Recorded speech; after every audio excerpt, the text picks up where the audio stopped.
Nós somos os Planeta Fluffen. Eu sou o Luís. Eu sou o Hugo. Eu sou a Carla. Olá. Bem, nós fomos convidados para vir falar sobre transportes e ainda bem, porque nós, na verdade, somos uma autoridade internacional no tema dos transportes. Todos nós andamos de transportes. Só aí Eu gosto podem ver. imenso, exatamente, só aí temos imensa experiência.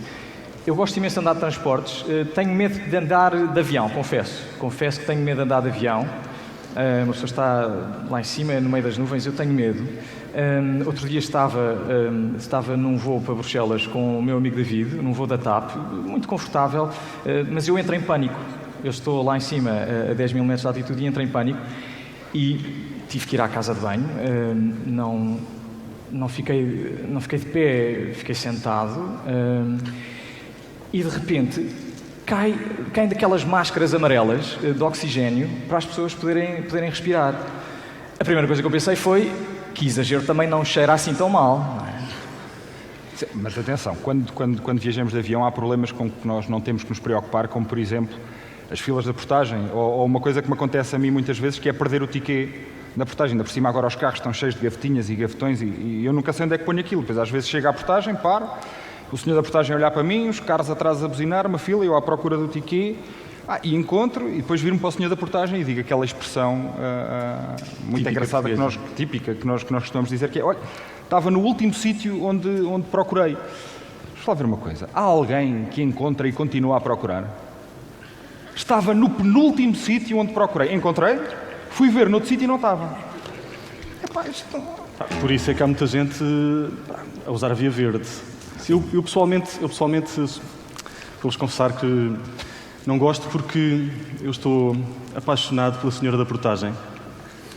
É verdade, isto é um tema sensível para mim. Eu até lhe fiz uma música porque ela tem uma voz tão sensual e eu estou tentado a ir lá cantar-lhe uma canção que fiz. Ainda não lhe mostrei.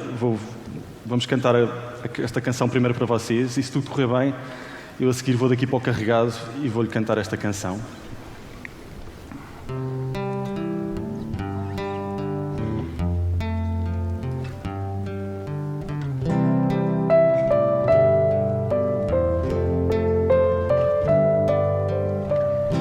Estou apaixonado pela senhora da portagem do carregado.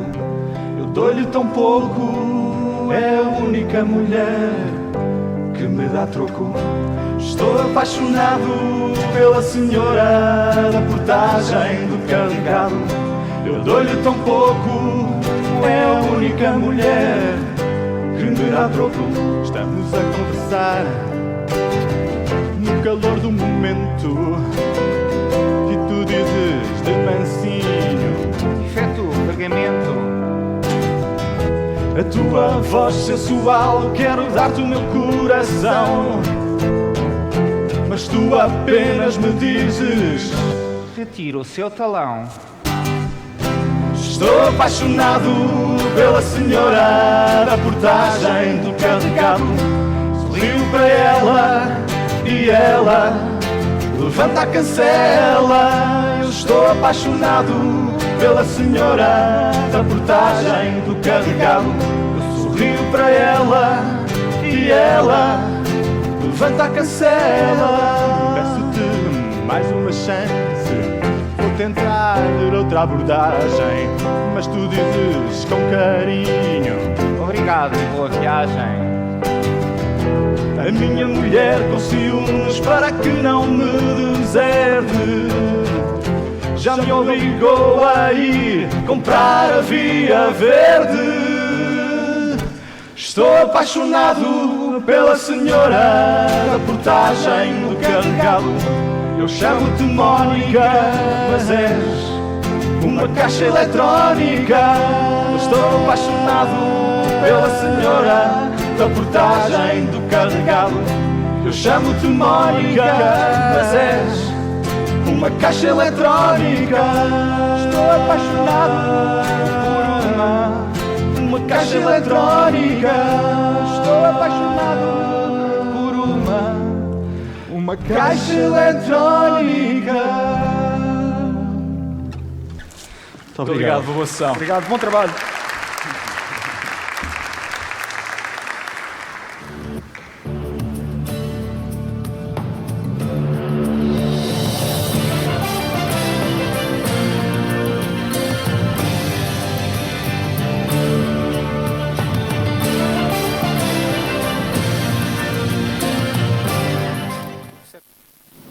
O setor dos transportes está em grande transformação e enfrenta enormes desafios.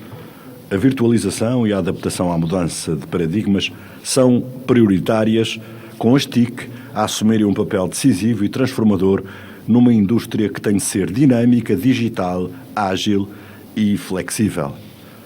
Definir as grandes tendências dos transportes é o que debateremos nesta sessão.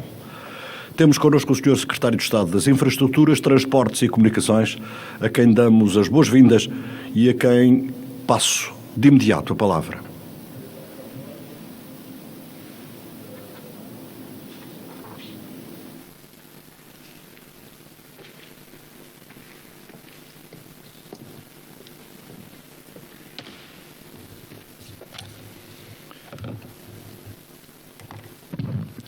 Bom dia a todos.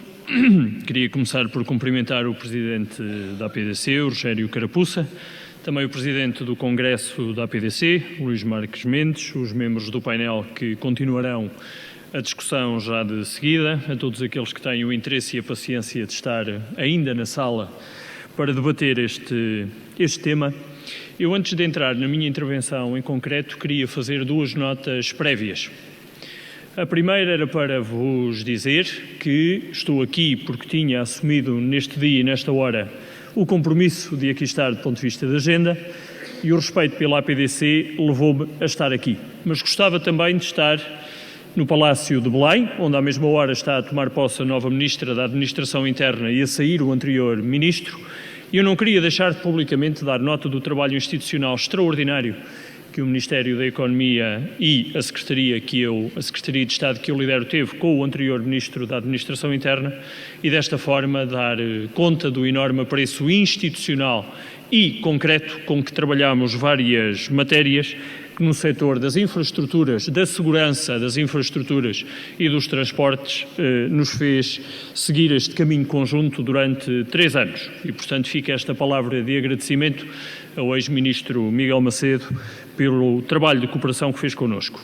A segunda nota era de cumprimento particular ao Presidente do Congresso da APDC, ao Luís Marques Mendes, que, sendo um ator político relevantíssimo, um dos esteios de pensamento político do país, é muito importante que ele esteja próximo deste setor, que é um setor onde, porventura, a reflexão sobre a importância do papel dos agentes políticos em Portugal e na Europa para o seu desenvolvimento poderá não estar totalmente aprofundado e, portanto, a presença dele neste Congresso como Presidente é também, julgo eu, um motivo de orgulho da APDC, do setor e dos diversos subsetores que representa e que espero que possa dar o contributo para este aprofundamento da proximidade entre os atores políticos, a reflexão e o setor. Indo mais concretamente à intervenção que queria fazer hoje, gostava de começar por refletir qual é o papel que os transportes e as comunicações têm do ponto de vista de economia. Eu julgo que há convergências importantes, a primeira das quais é dizer que quer os transportes, quer as comunicações são um meio e não um fim em si mesmo. Eles servem ambos para aproximar pessoas, aproximar bens, aproximar agentes económicos, aproximar a periferia portuguesa da centralidade europeia, mas de aproximar Portugal enquanto centro geográfico e logístico do mundo dos seus parceiros económicos e, portanto, em resumo, quer o setor dos transportes, quer o das comunicações, são um meio para atingir um fim e não um fim em si mesmo. E se o diagnóstico sobre o papel dos transportes e das comunicações é comum quanto ao seu papel na economia, como é que eles podem cooperar melhor, estar mais próximos, mais sinérgicos? Eu tenho procurado deixar claro que uma das áreas onde tem de haver bastante mais cooperação é na partilha de informação e no uso dessa informação para melhor utilização das infraestruturas de transporte e dos próprios modos de transporte. A informação em tempo real é determinante para se ter a percepção relativamente à qualidade do transporte que existe em Portugal e das infraestruturas que existem em Portugal e contribui fundamentalmente para aquilo que hoje é o principal desafio que existe, que é não o de construir novas infraestruturas, mas fazer um melhor uso das infraestruturas existentes. Porque mais informação e informação de mais qualidade implica que mais utilizadores podem potencialmente olhar para o transporte, nomeadamente para o transporte público nas grandes cidades, como uma alternativa ao transporte individual. Isso obrigará o transporte a ter mais qualidade, porque mais utilização, e por isso a sua rentabilidade e sustentabilidade atual e futura está mais facilmente garantida. E se nós hoje temos plataformas de informação individual, operador a operador, concessionária a concessionária, não temos ainda um repositório de toda a informação que possa em tempo real ser partilhada por todas as entidades. E por isso, através dessa partilha por todas as entidades, ser utilizada por todos aqueles que podem potencialmente ser utilizadores, seja dos transportes públicos, seja das infraestruturas. E esse é um dos desafios que eu tenho procurado lançar aos setores, seja através da utilização do regulador como sendo o repositório dessa informação. A informação tem, por vezes, sensibilidade comercial e, por isso, importa que o regulador possa depurar aquilo que é sensível comercialmente e não deve ser público, daquilo que é e pode servir para uma melhor utilização das infraestruturas e uma maior atração para a utilização do transporte público e, por isso, termos reguladores fortes também no setor dos transportes é determinante para este melhor acesso à informação. Há, no entanto, algumas barreiras que nós precisamos de continuar a ultrapassar. Uma delas é o estigma da utilização do transporte público. Por um motivo ou por outro, porventura também por responsabilidade de cada um de nós, a percepção que existe em Portugal é que utiliza transporte público quem não tem alternativa ou quem tem baixo rendimento.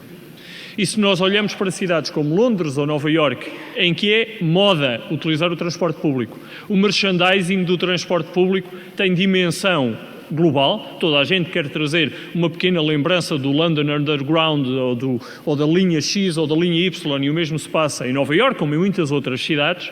Nós ainda não conseguimos fazer este upgrade de percepção de qualidade nos transportes e deixem-me dizer-vos que, em muitos casos, o metropolitano de Lisboa é bastante melhor do ponto de vista de qualidade que em muitas linhas do metropolitano de Londres ou de Nova Iorque, ou seja, a qualidade dos nossos transportes nada fica a dever à qualidade dos restantes transportes. Temos, por isso, de nos inspirar no trabalho extraordinário que faz o setor das comunicações, de imagem, de marketing, de percepção adicional de valor que cria junto dos utilizadores para fazer o mesmo e para aprender com o bom exemplo que o setor das comunicações faz para também o poder fazer relativamente ao transporte.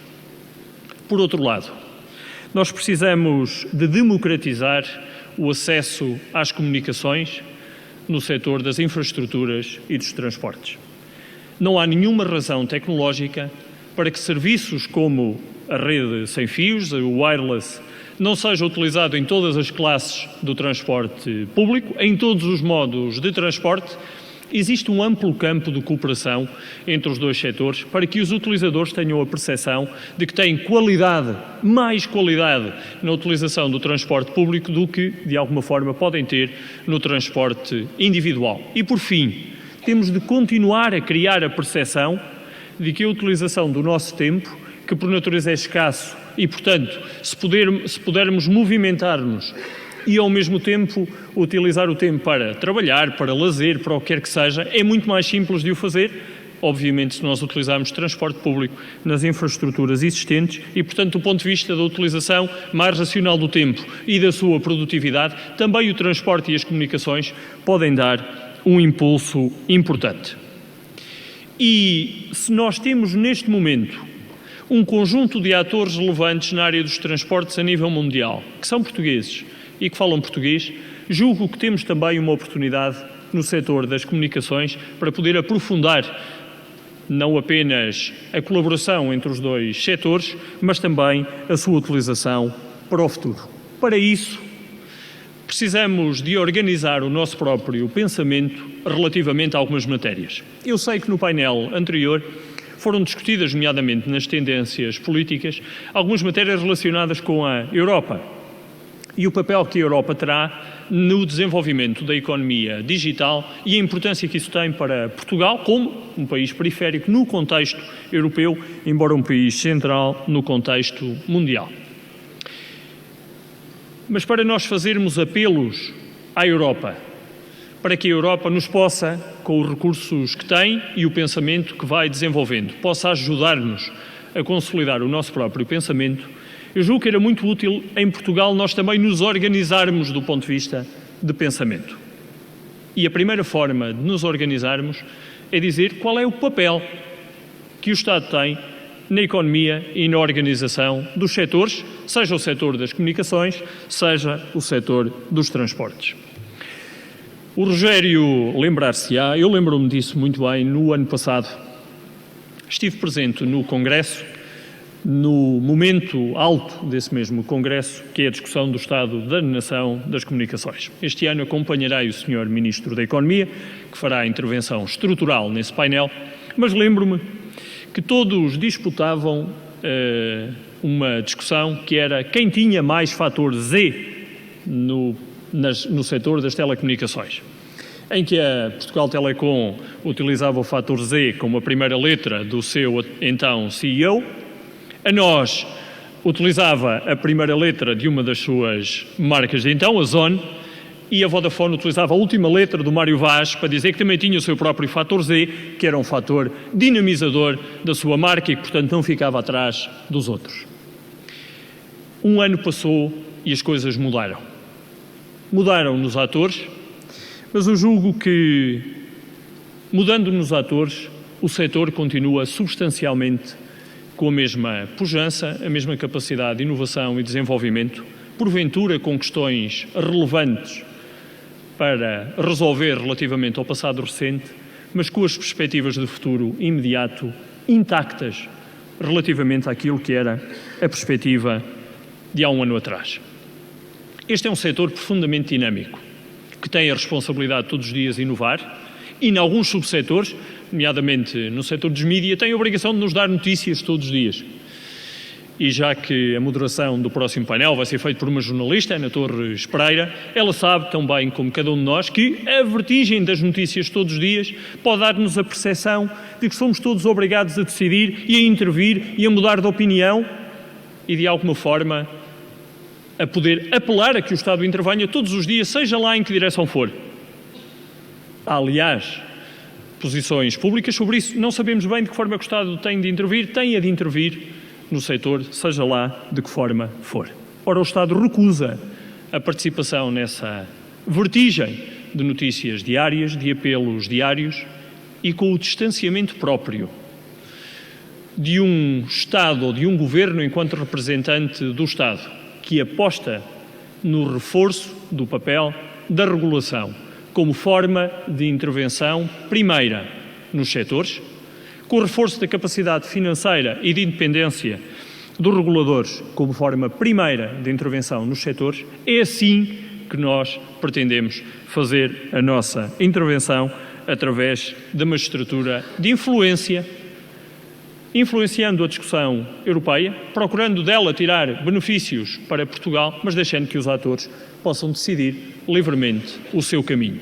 O que nos interessa é que o setor continue a estar na vanguarda do dinamismo, do investimento, da inovação, da competitividade, da redução de custo de contexto e da capacidade de atração de quadros e de talentos, de retenção de quadros qualificados em Portugal. Isso é o que interessa ao Estado no setor das comunicações e é para isso que queremos progredir no setor dos transportes, de onde estamos a sair da função acionista de operação, onde estamos a reforçar o poder dos reguladores e onde estamos a pedir a privados que possam, de uma forma mais eficiente, fazer o papel do Estado, nunca esquecendo que o Estado está reservado o papel fundamental de garantir o desenvolvimento harmonioso dos setores, de garantir que a concorrência é eficaz, que ela acontece em benefício dos consumidores finais e em benefício da competitividade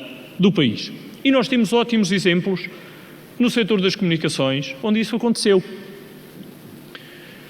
Passou relativamente despercebido, na espuma dos dias, um acordo que aconteceu entre 2 operadores para a partilha de redes de fibra. A regulação que era pedida à Anacom foi feita pelo próprio mercado. Pensa-se assim, bom, mas esse acordo talvez possa fazer com que o investimento em Portugal diminua. E, no entanto, investimento não reprodutivo, não criador de valor, não é investimento, é custo. Temos-lo dito várias vezes em vários setores.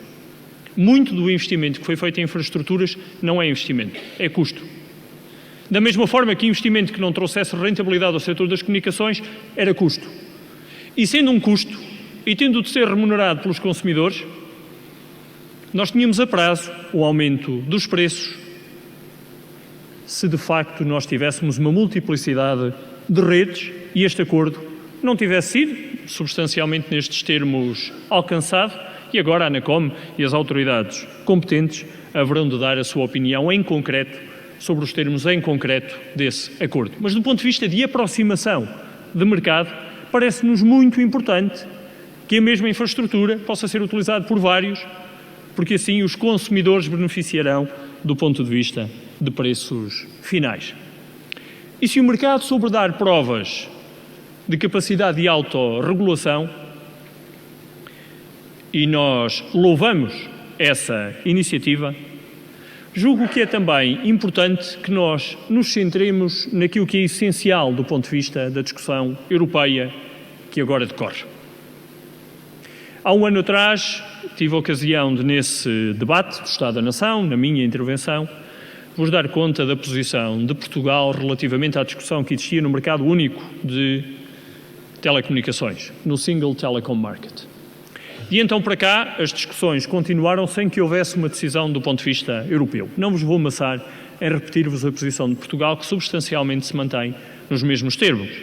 Isto é, as autoridades nacionais, através do regulador, precisam ter grau de liberdade para tomar algumas decisões que têm impacto na competitividade da economia, mas há matérias que podem e devem ser decididas a nível europeu. Mas dito isto, julgo que nós precisamos, do ponto de vista europeu, de dar um passo mais na reflexão que fazemos.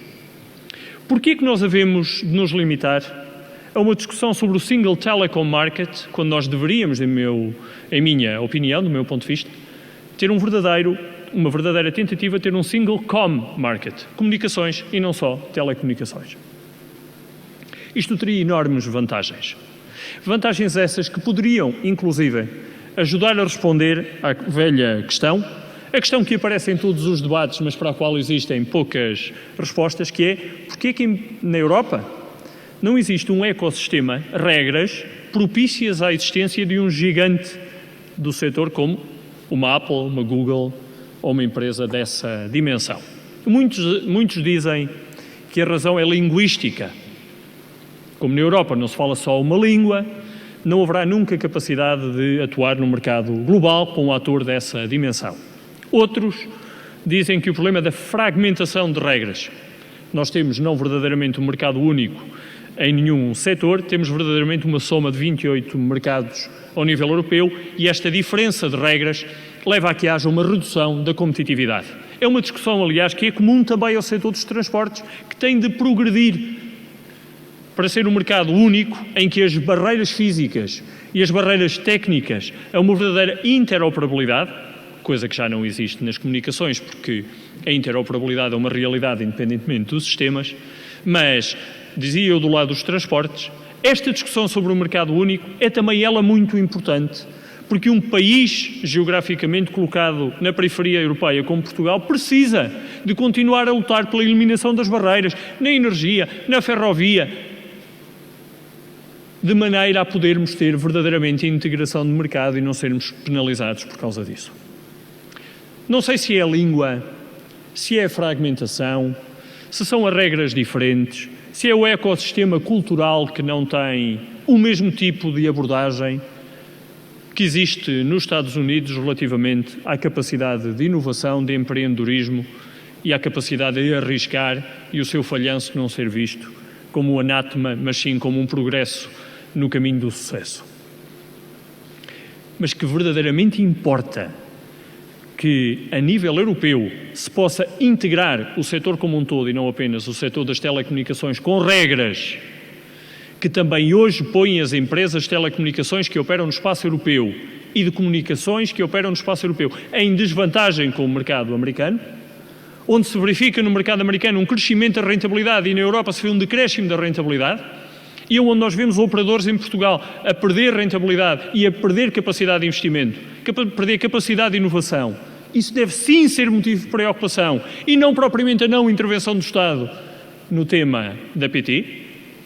É relativamente às grandes discussões sobre o setor que nós temos de ter a preocupação, como é que ele se desenvolve e como é que nós aproveitamos, de facto, a discussão europeia sobre essa matéria. Porque dizia eu há pouco, se nós no setor dos transportes temos um secretário-geral do Fórum Internacional dos Transportes que é português e um diretor-geral da Direção-Geral dos Transportes que é português e que, portanto, nos pode ajudar, ambos, na reflexão e na concretização de projetos que são importantes para aproximar as pessoas, aproximar agentes económicos, reduzir custo de contexto e contribuir para a competitividade da nossa economia, nós temos a oportunidade de ter um comissário europeu da inovação, da investigação.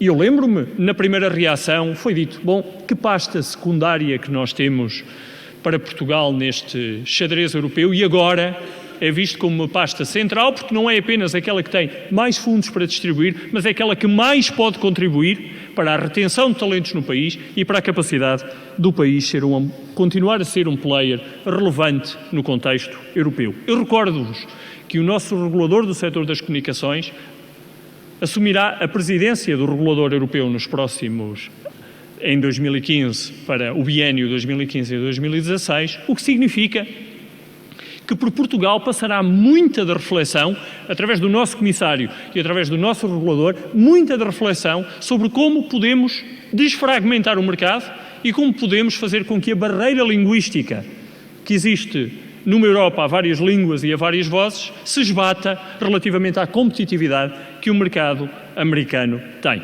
Estes sim são, do nosso ponto de vista, do meu ponto de vista, as questões centrais nas quais o Estado tem de continuar a trabalhar no contexto europeu e para a qual deve pedir o contributo da Europa, nomeadamente dos nossos atores e do nosso comissário. Eu julgo que o debate que se segue, com os vários modos de transporte e gestores de infraestruturas, é muito interessante para ver de que forma é que podemos aproximar as comunicações e transportes. Dei-vos no início da minha intervenção algumas dicas, mas não queria deixar de terminar, e porque assumi com o Congresso da APDC, de todas as vezes que cá estive, alguns compromissos, em 2 minutos dar-vos conta do cumprimento desses compromissos. Em primeiro lugar, está privatizado 100% do CTT. O Estado já não é acionista do setor das comunicações, nem quer voltar a ser acionista, nem interventor do setor das comunicações, direta ou indiretamente. Segundo aspecto, continuamos a criar condições através da redução do custo de contexto para que o setor continue a ser um dos principais players no acréscimo de competitividade da nossa economia, onde, porventura, os 2 exemplos mais evidentes são o leilão 4G e o concurso para a prestação do Serviço Universal de Comunicações, que hoje é operado por outro operador que não o anterior incumbente e, no entanto, tudo continua a funcionar tranquilamente em nome de um mercado mais aberto, mais concorrencial e mais competitivo. Mas não queria deixar de terminar, porque, como eu dizia há pouco, esta é a minha última intervenção enquanto membro do Governo no Congresso das Comunicações. Haverá eleições antes do próximo Congresso e o 20º Governo Constitucional, que ninguém saberá ninguém duvidará da convicção que temos todos no Governo, que será suportado por esta mesma maioria o próximo Governo, mas enfim, os atores serão certamente diferentes e, portanto, sendo a minha última intervenção, não queria deixar de terminar com uma reflexão de natureza política sobre aquilo que está em causa nas próximas eleições, que é a tal aproximação do papel do Estado na economia e de que forma é que os agentes económicos progridem. Atentem-se nisto. Aquilo que existe hoje de propostas de alteração ao Orçamento de Estado é bem o espelho de como a visão dos partidos que aspiram a ser poder é diferente. Os partidos que suportam a maioria e o Governo, que também participou diretamente na discussão, comprometeu-se a uma reforma do imposto sobre as empresas que tinha uma determinada evolução e que terminaria em 2016 com um imposto entre 17% e 19%. E na proposta do Orçamento de Estado, no próximo ano, está 21% de taxa de IRC, que é aquilo que corresponde ao acordo que foi feito com o outro Partido Socialista, pelos vistos. No setor dos transportes, há duas propostas de alteração feitas pelo principal partido da oposição. Uma das propostas é repor o subsídio ao transporte público para todos em função da idade, para os jovens e para as crianças e também para os reformados e pensionistas, independentemente do rendimento, portanto um subsídio em função da idade, custa 45 milhões de euros, e a reposição de uma regra de complementos de reforma, ou seja, quando os reformados de certas empresas iam para a reforma, se o salário era superior à carreira contributiva, a empresa pagava e, portanto, o Estado pagava e, portanto, os contribuintes pagavam. Esta segunda medida custa 23 milhões de euros. E, em alternativa, uma das medidas para financiar este aumento de despesa é terminar com o acordo relativamente à redução do IRC. E, portanto, as empresas terão menos capacidade de gerar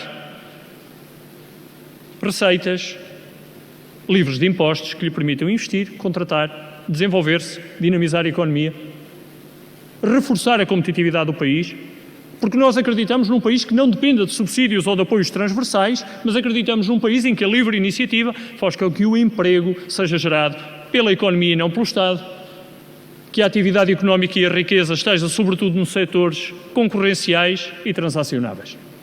E são estas duas abordagens, uma mais baseada em subsídios, outra mais baseada na livre iniciativa, que estarão em discussão no próximo ano, quando todos formos chamados a dar a nossa opinião. Nós acreditamos plenamente na não intervenção do Estado, na livre iniciativa, no desenvolvimento dos setores. Somos coerentes em todos os setores da economia, nas infraestruturas, transportes e comunicações. Certamente somos profundamente coerentes relativamente a essa matéria. E o que eu faço votos é que o painel que se segue do ponto de vista de discussão mostre como podemos aproximar os setores, mas, sobretudo, que Portugal tenha a capacidade de gerar este consenso relativamente ao papel do Estado na economia e dos agentes económicos no seu desenvolvimento, porque aí a probabilidade da Europa nos poder ajudar na economia digital, na capacidade de inovação, com o contributo da ANECOM à frente do BEREC e do nosso Comissário Europeu, Carlos Moedas, será certamente mais benéfica e mais eficaz para o nosso país. Muito obrigado.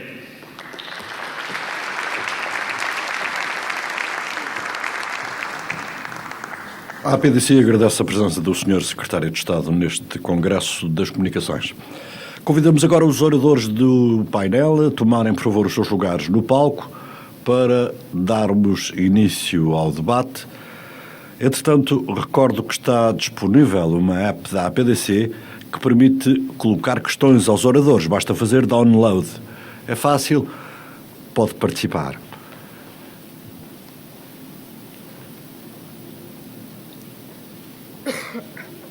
E eu peço já a vossa atenção para a moderadora deste painel, Ana Torres Pereira.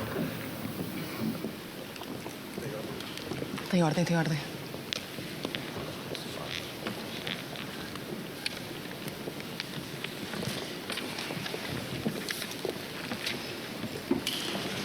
Bom, antes de mais, obrigada à PDC, obrigada ao professor Rogério Carapuça, em meu nome, em nome do Jornal de Negócios, por este convite.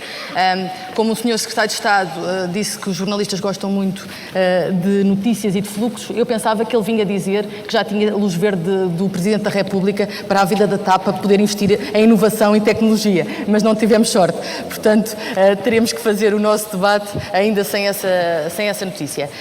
Passo a apresentar os membros deste painel. À minha direita, António Ramalho, Presidente das Estradas de Portugal desde 2012, foi Vice-Presidente do Conselho de Administração e CFO do Banco Comercial Português, liderou a Unicre, foi Presidente do Conselho de Gerência da CP, entre outros. O engenheiro Fernando Pinto, Presidente da TAP desde 2000, a tentar privatizar a companhia desde então, vamos lá ver se é desta, sempre ligado à aviação, trabalhou na Varig, com um vasto currículo neste setor. O Dr. José Silva Rodrigues, assessor da administração do Grupo Barraqueiro, ficaram aí próximos por algum motivo, não sei, não tive nada a ver com isso, foi a APDC que os uniu. É professor convidado da AES, é membro do Conselho Consultivo do Grace e da APDC. O Dr. Manuel Queiró é Presidente da CP desde 2013, foi administrador da Soturis, foi deputado da Assembleia da República em vários momentos legislativos, o último dos quais entre 99 e 2002. Por fim, o Dr. Vasco Mel, Presidente da Brisa, Presidente do Conselho de Administração e Comissão Executiva do Grupo José de Mel SGPS, acumula vários cargos no grupo. Portanto, obrigada a todos por este horário mais tardio, mas esperemos que a conversa seja profícua por todos. Falámos do setor de transportes, das tecnologias, dos investimentos. Temos aqui grupos empresariais muito diferentes, uns públicos, outros privados, uns com mais contingências do que outros, e aquilo que vos perguntava a todos é como é que as vossas empresas, tendo em conta o panorama nacional e internacional, veem a perspectiva de investir num futuro com algumas incertezas e com esta conjuntura nacional. Dr. António.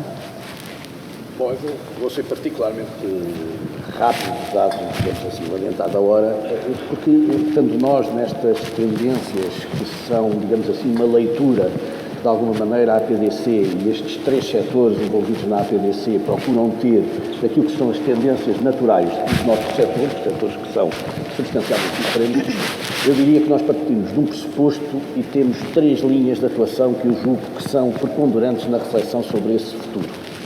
O pressuposto que nós temos é um pressuposto evidente do ponto de vista da gestão das infraestruturas de transportes, nomeadamente da gestão de infraestruturas de transportes terrestres. Genericamente, nós investimos significativamente nos últimos 10 anos, são conhecidos esses investimentos, ao nível da divisão entre a rodovia e a ferrovia, na relação de 1 para 5, nós teremos investido qualquer coisa como cerca de 1.000 milhões por ano nos últimos 5 anos, enfim, no caso da rodovia, mais precisamente 735 milhões por ano, e isso deixou-nos, além disso, algumas exigências para o futuro, dado que há limitações de investimento para o futuro, decorrentes do modelo de investimento, sobretudo que se utilizou mais uma vez na rodovia, que tem a ver com o modelo de parcerias público-privadas que difere os pagamentos para o futuro. A título de exemplo, os encargos líquidos das parcerias público-privadas, que vão contar como investimento nos próximos anos, são qualquer coisa como 4,4 mil milhões de euros para este período que alonga aqui. Ora, isso põe-nos perante um enorme desafio, que é perguntar-nos o que é que beneficiamos disso. Beneficiamos disso porque, neste período, entre 2008 e 2014 que estamos hoje, nós, de facto, melhoramos claramente a nossa posição competitiva enquanto gestores de infraestruturas. Hoje em dia temos, ao nível, utilizando, por exemplo, o World Economic Forum, para verificar, digamos assim, a visão sobre a competitividade internacional das nossas infraestruturas. Nós temos uma melhoria da infraestrutura ferroviária, que passou de 25º para 23º lugar, e no caso da infraestrutura rodoviária passou até de 14º para 2º melhor lugar do mundo, primeiro lugar na Europa. O que significa que a visão, do ponto de vista da competitividade, é enorme. Isto significa que o processo terminou, significa que nós temos um desafio enorme que se prende este ano. E o desafio é transferir-nos da fase de construção, onde fomos campeões, para a fase de eficiência, onde teremos novamente de ser campeões. E a verdade é que este desafio é diferente de todos os outros países.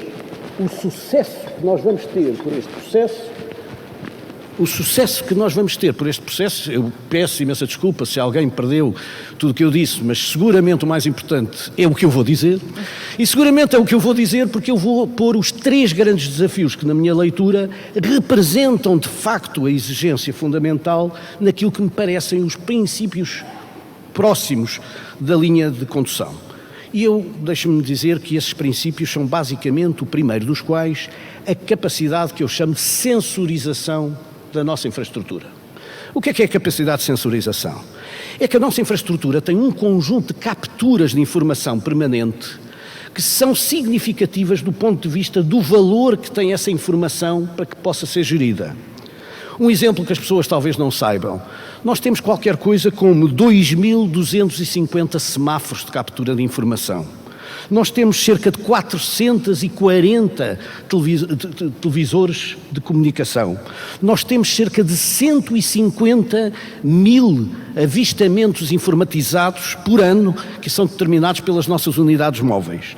Nós temos simultaneamente cerca de 200 sensores, temos cerca de 100 pórticos, temos cerca de 10 modelos de Meteo Information que recebemos permanentemente. Mas essa informação já é trabalhada devidamente? Essa informação existe, mas esse é o primeiro desafio que eu lanço aos gestores na APDC.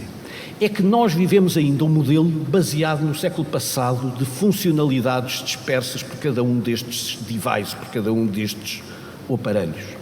Um aparelho de leitura de pórtico não faz simultaneamente a gravação do automóvel. Um aparelho de sensorização de Meteo não faz simultaneamente informação sobre contagem de veículos. E o primeiro dos desafios vai ser assegurar o multi-device, isto é, a multifuncionalidade destes aparelhos que são fundamentais. Perguntar-me-á, e para quê? Para que a nossa leitura do ponto de vista informativo permita uma gestão integrada, segundo o objetivo e segundo a linha de tensão, que se prende com o raciocínio do Big Data, que no fundo está hoje em dia determinante naquilo que são as futuras configurações do modelo, que permitam fazer uma leitura integrada e uma gestão modular, primeiro, uma gestão do ativo, segundo, uma gestão online permanente e terceiro, uma gestão dinâmica dos benefícios. Eu não lhe vou querer referir já tudo, porque senão esgotava já estas linhas de tendência e deixa a terceira tendência sobre os modelos de negócio para depois. Mas queria-lhe dar a ideia da eficácia que estes modelos têm. Nós, ao nível das estradas de Portugal, gerimos este modelo com base num determinado sistema de informação que nós achamos preferencial, que é o sistema de informação georreferenciado. Poderia não ser, mas esse foi o modelo, como se isto foi tudo sustentado. O que significa que a captura de informação nos permite e somos alertados em constância para aquilo que é a gestão de todos os eventos que se operam sob essas circunstâncias. O que significa, basicamente, que eu tenho uma gestão dinâmica da minha sinalização vertical. Sabe quantos são os meus sinais? 447.362. Hoje de manhã. Mas essa gestão ou esse investimento em toda essa tecnologia é rentabilizada mesmo nas estradas onde não há passageiros? É. E sabe porquê? Porque isso nos permitiu, 1, segmentar as estradas, 2, perceber qual é a gestão integrada e dinâmica que o podemos fazer e 3, afetar de uma forma mais inteligente o nosso próprio modelo de gestão. Exemplo. Nós hoje em dia já não fazemos outsourcing da nossa conservação corrente. Nós hoje em dia gerimos um smart sourcing em que no fundo criamos uma espécie de banco de horas determinada em função das necessidades e atuamos de forma diferenciada em função da informação recolhida. Estamos ainda longe daquilo que a APDC nos pode vir dar e através da informação que pode ser gerida em termos de software. Mas isso permitiu-nos algum benefício? Sim, permitiu-nos um grande benefício. É que quando nós gerimos este modelo tinha como pressuposto um custo de conservação corrente superior a 120 milhões ano e neste momento nós gerimos uma rede de 13.787 km hoje, outra vez de manhã, porque o Live on Data permite-nos esta circunstância e essa rede é gerida com custo que é 60% mais barato, o que significa que neste momento nós trabalhamos 2.200 euros por quilómetro, quando há 5 anos atrás se perspectivava que tivéssemos que trabalhar 7.000 euros por quilómetro em termos de contrato de outsourcing. E é este o exemplo, e apenas um dos exemplos, do desafio enorme do ponto de vista, não só captura de informação, em termos daquilo que eu chamei a sensorização, Como também um outro desafio, que é a gestão, já não dos hardwares, mas sobretudo dos softwares de interpretação, que possam trazer uma gestão muito mais racional a toda a nossa estrutura, segmentando a oferta, mudando-a conforme o tempo, utilizando outros modelos que permitirão, inclusivamente no futuro, uma outra lógica de negócio que esteja subjacente às infraestruturas. Mas isso significa, só para terminar, duas coisas muito importantes. Primeiro, percebermos que a era da construção morreu em favor da era da preservação dos nossos ativos. E segundo, que uma empresa de infraestruturas não gera ativos, presta um serviço de mobilidade.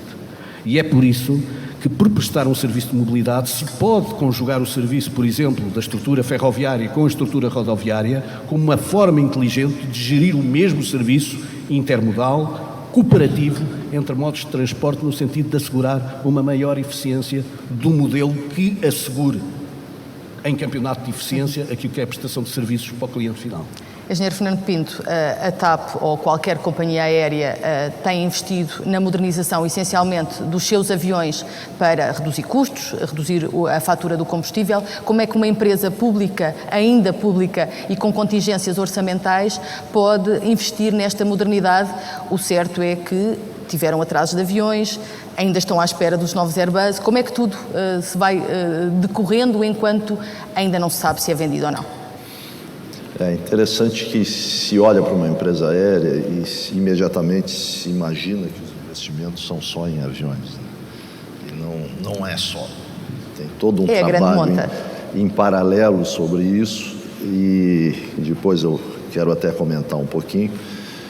Com relação às aeronaves, que a TAP tem hoje 77 voando, e tem mais 12 aviões de última geração encomendados, que vão chegar em 2017. Eu diria que hoje 60% desses aviões são aviões próprios, alguns ainda sendo financiados, outros já pagos, e uma boa parcela em leasing operacional, que é uma espécie de aluguer. Esse setor de aluguer, de financiamento, de compra e venda de aviões é extremamente atualizado. Ele realmente vem se desenvolvendo ao longo dos anos, e hoje é muito simples para uma empresa alugar um avião, operar com ele, tudo. Obviamente precisa de treinamento, precisa da parte técnica toda, mas o aspecto financeiro é muito fácil, porque sendo um mercado extremamente líquido, tendo uma liquidez muito rápida, o próprio veículo, ou seja, o próprio avião, serve de garantia para a operação. Então, tem grandes empresas que se especializaram nisso, muitas compram os aviões e pura e simplesmente fazem o aluguer, e, obviamente, esses aviões operam com seguros especiais e tudo mais. Além disso, quando se faz uma aquisição, é o próprio bem, ou seja, a própria aeronave, que garante esses aviões. Obviamente que na equação da aquisição tem que se ver se o valor que nós vamos pagar mensalmente por ele vai ser coberto pelas melhorias que ele vai nos trazer em termos de consumo, em termos de redução de manutenção, em termos de maior número de passageiros transportados, enfim, de maior eficiência. Então, é tudo isso que nós levamos em consideração. Mas as restrições de ser uma empresa pública condicionou a sua inovação e o investimento nesta modernização que aqui se fala? Não, o condicionamento é de forma diferente. Nós estamos muito mais falando no capital para a operação da empresa no dia a dia e não para a aquisição de novos equipamentos. Tá? Nós no Brasil chamamos de capital de giro. Tá, que é na realidade, que é o fundo de maneio que se utiliza. E esse tem realmente um custo mais alto para a empresa. Tá? É difícil de obter, tem que se ter garantias. Hoje se utiliza aeronaves próprias, muitas vezes, para se obter essa garantia. Mas o grande fator é que, não tendo um capital próprio, tá, nos valores adequados, o custo desse financiamento acaba sendo muito alto e influi nos resultados. Interfere nos resultados. Então, acesso a adquirir um novo avião é possível, não tem, vamos dizer, uma enorme dificuldade, pode custar um pouco mais caro, tá? Mas se tem. O problema é o custo do capital que se utiliza para o fundo de maneio. Esse é muito alto. E uma empresa descapitalizada é isso, ela paga aos bancos praticamente todo o seu resultado. Nós Mas a verdade fizemos é que um vocês cálculo. têm encomenda, portanto, de um avião mais moderno, portanto, estes novos 12 aviões da Airbus são aviões mais modernos que vão reduzir, a expectativa é que reduzam a vossa fatura do combustível. Qual é que foi o impacto para a vossa empresa deste atraso de 2 anos por parte da Airbus, da entrega destas novas aeronaves mais modernas, que irão substituir pelo menos uma parte que tem 20 anos? Nós temos impactos importantes aí. O primeiro deles é que já os nossos aviões mais antigos tiveram que sofrer revisões que nós não esperávamos fazer, estruturais, tá, para poder prosseguir na operação. Além disso, tiveram que introduzir novos equipamentos para poder operar na navegação na Europa, que tem novos sistemas de navegação hoje em dia. Além disso, o número de passageiros que leva é menor do que aqueles. Tudo isso faz parte de uma equação em que nós mostramos para o fabricante o nível de perdas que temos tido. E, obviamente, isso ainda é uma longa discussão. Há um teto de valores em que eles consideram que é possível esse tipo de, vamos dizer, multa ou coisa desse tipo. Isso está no contrato. Está previsto a multa? Sim, está previsto.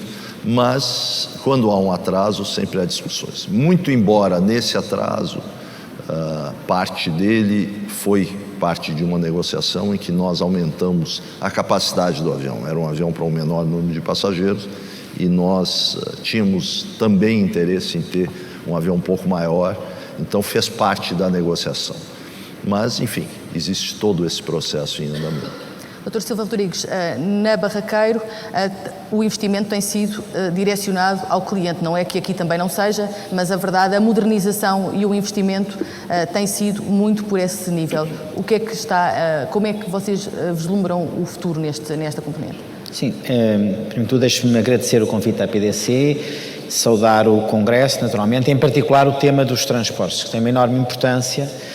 E essa importância nem sempre é adequadamente relevada quando estamos a pensar na economia e naquilo que hoje discutimos com uma grande preocupação e com foco, que é como é que é possível Portugal tornar-se uma economia mais competitiva, mais atrativa do investimento, mais criadora de emprego, mais geradora de riqueza. E, portanto, os transportes são obviamente um fator crítico para este aspecto.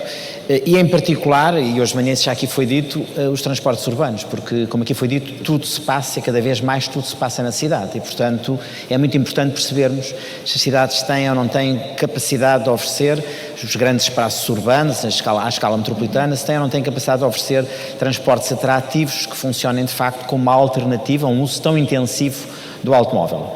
Não estamos com isto, obviamente, a dizer que o desejável é ter cidades sem automóveis, isso não é possível no século XXI, mas é possível, é desejável. Há muitas cidades que o têm feito e com sucesso, terem percursos em que, efetivamente, a sua mobilidade está menos dependente do automóvel, está mais focada em torno de soluções de transporte coletivo, transporte público, de soluções intermodais. E essa é uma componente muito importante que nós não temos tratado, digamos, adequadamente, porque, efetivamente, nos tem faltado a capacidade para, por um lado, ter uma estratégia coerente, sustentada de mobilidade e depois a capacidade para levar à prática. No que diz respeito, efetivamente, à sua pergunta em concreto, naturalmente que o nosso investimento tem sido na melhoria da qualidade do transporte que oferecemos, esse é um fator essencial de atratividade. Esse investimento tem uma componente muito relevante em frota e na modernização das frotas, por todas as razões, não apenas porque se oferecem melhores condições de conforto, mas também, como se bem entende, porque o melhor desempenho energético e ambiental dessas frotas são muitíssimo importantes para exatamente o aspecto de competitividade e de atratividade urbana que eu aqui referia, porque de facto as cidades também disputam entre si, a competitividade e a mobilidade. As cidades que têm sistemas de mobilidade sustentável mais avançados, melhor organizados, mais coerentes, mais intermodais, mais integrados, são cidades que têm vantagem competitiva. Portanto, por um lado, O tema das frotas é um tema muito importante, a modernização, e nós temos feito. Aliás, de uma forma geral, em Portugal isso tem acontecido, em todos os modos de transporte. E depois também, naturalmente, a melhoria e a qualificação dos recursos humanos, que são um ativo fundamental para termos sucesso, naquilo que é, do meu ponto de vista, a necessidade de repensar todo o modelo de negócio, e que tem vindo a ser feito.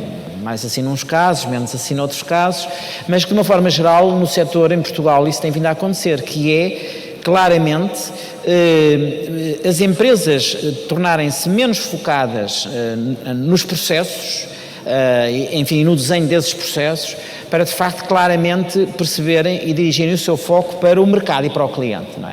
As empresas existem, enfim, para criar valor, e desse ponto de vista só criam valor quando são capazes, naturalmente, de fornecer produtos, neste caso serviços, que o mercado valorize e que sejam úteis para o desenvolvimento do próprio mercado. Portanto, este foco no mercado, este foco no cliente, é relativamente novo naquilo que é, digamos, a atitude cultural das empresas de transportes, que tradicionalmente estão muito focadas no processo, enfim, no veículo, na operação, e esse aspecto é um aspecto da maior importância, porque, como nós percebemos, significa que o essencial é sermos capazes de comunicar com o mercado, sermos capazes de criar os produtos com inovação que o mercado exige para se poder alterar o paradigma e, portanto, para se poder fazer esta transferência do transporte individual. As cidades não podem continuar tão estruturadas em cima do transporte individual, razões de ambiente, de congestionamento, de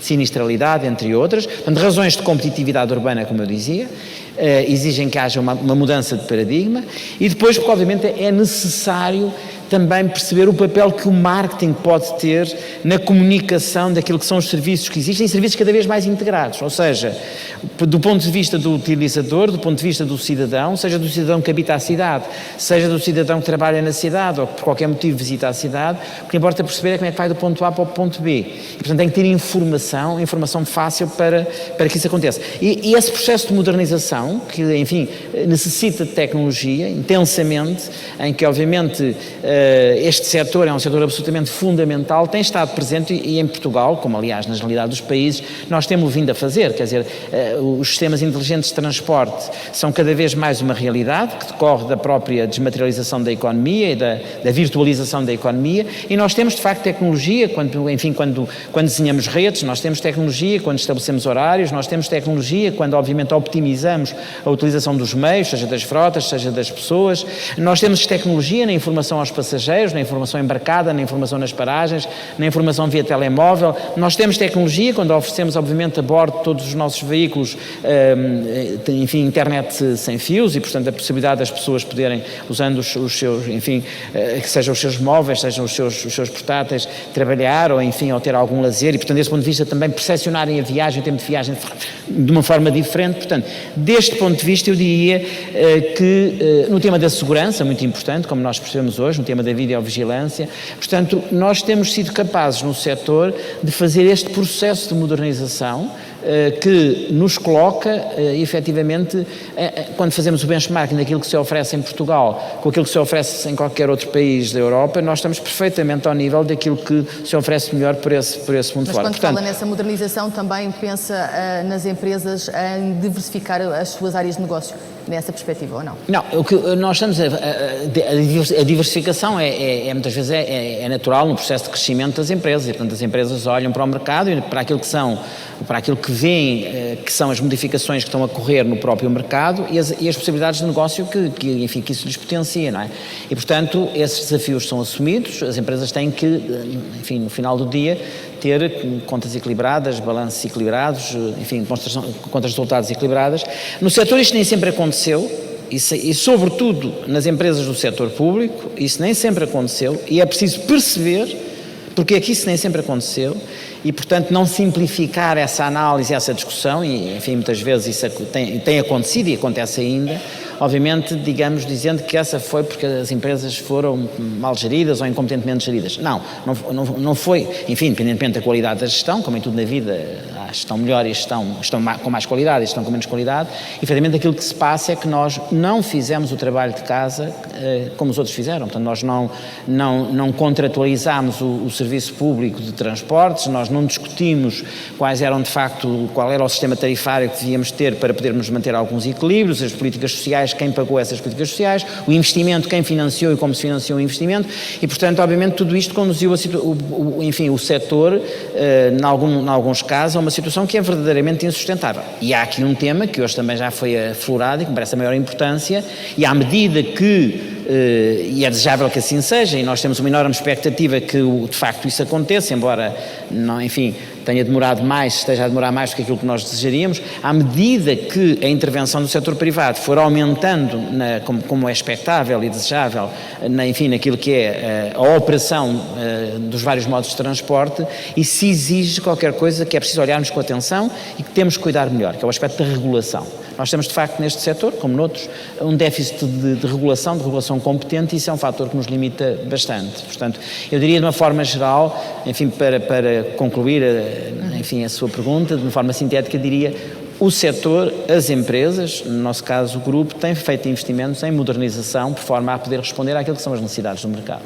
Dr. Manuel Queiró, na CP, ou a CP, tem sido alvo de inúmeras críticas, às vezes por parte dos passageiros menos tolerantes com o preço dos bilhetes, com a qualidade das próprias locomotivas. Aquilo que lhe pergunto é como é que a CP olha, uma empresa pública, também com as mesmas contingências orçamentais como a TAP, olha para a modernização e olha para o futuro em termos de investimento. Muito obrigado, Ana Pereira. Eu queria começar por agradecer à PDC a oportunidade de incluir a CP neste painel de debate. Julgo que a CP tem muito a acrescentar na discussão destes temas e enquanto principal operador ferroviário em Portugal desde há muitos anos.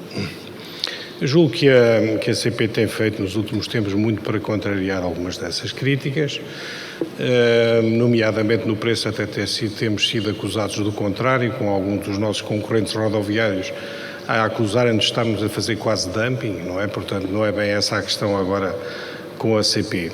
E a questão dos investimentos no setor ferroviário, e aqui vejo-me obrigado a falar do setor, porque não faz sentido falar no desenvolvimento e no crescimento do comboio se não falarmos do setor, isto é, basicamente, do operador, da operação, dos comboios, mas também das vias, não é? Enfim, aquilo que é a estrada dos comboios.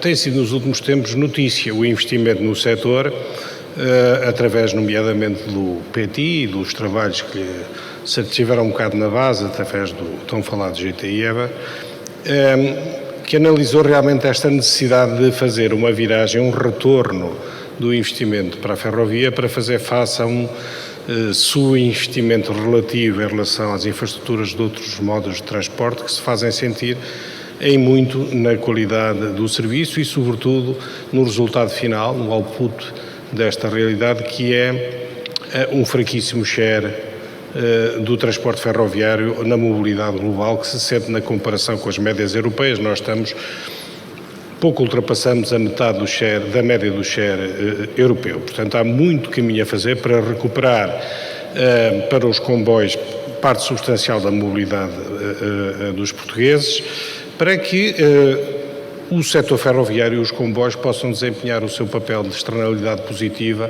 na competitividade global do país, junto às empresas, junto às famílias, com um impacto na eficiência energética e na pegada ecológica que é reconhecido por todos, para que os comboios possam desempenhar esse papel. De facto, as políticas de investimento são absolutamente essenciais e de um certo retorno ao investimento na ferrovia.